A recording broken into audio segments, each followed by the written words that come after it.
கேரள மாநிலம் மலப்புரத்தில் கார் ஓட்டிய போது கையில் செல்போன் வைத்திருந்ததாக அபராதம் விதித்ததற்கு போலீசாரிடம் வாக்குவாதத்தில் ஈடுபட்ட இளைஞரை போலீசார் குண்டுகட்டாக தூக்கி சென்றுள்ளனர்.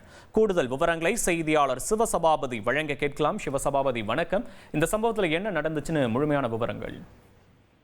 கேரள மாநிலம் மலப்புரத்தை சார்ந்த சம்சுன் என்ற இளைஞர் பாத்தீங்கன்னா வயநாடு மாவட்டத்தில் உள்ள கல்பேட்டா யானைப்பாலம் ஜங்ஷன் பகுதியில கார்ல வந்தபோது அவர் கார்ல தன்னுடைய இடது கையில செல்போன் வச்சிருக்கிறத போக்குவரத்து துறையினர் பார்த்துட்டு அவரை பின்தொடர்ந்து பாத்தீங்கன்னா அவருடைய வண்டியை நிறுத்தி கார் ஓட்டும் போது செல்போன் பேசிக்கிட்டே சென்றதுனால உங்களுக்கு அவதாரம் விதிக்கிறோம் அப்படின்னு சொல்லிட்டு அவதாரம் விதிச்சிருக்காங்க. இதற்கு பாத்தீங்கன்னா அந்த காரின் உரிமையாளர் சம்திங், நான் கார் ஓட்டும் போது செல்போன் பேசல, என்னோட கார்ல ப்ளூடூத் இருக்கு, அப்படிங்கிறப்போ நான் செல்போன் பேசணுங்கிற அவசியம் இல்லை அப்படின்னு சொல்லிட்டு போலீசார்ட்ட வாக்குவாதம் செஞ்சிருக்காங்க. இல்ல நீங்க செல்போன் பேசிட்டு வந்ததை பார்த்துதான் நாங்க அவதாரம் விதிச்சிருக்கோம்.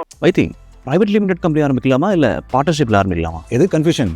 ஒரு எக்ஸ்பர்ட் கிட்ட பேசிரோம். எப்படி பாஸ் வாலா பி தி பாஸ்.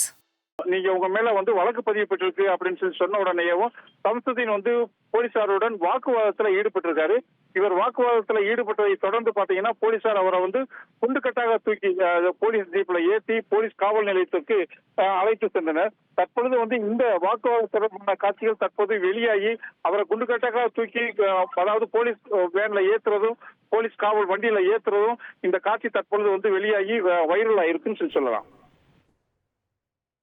விவரங்களுக்கு நன்றி சிவசபாபதி.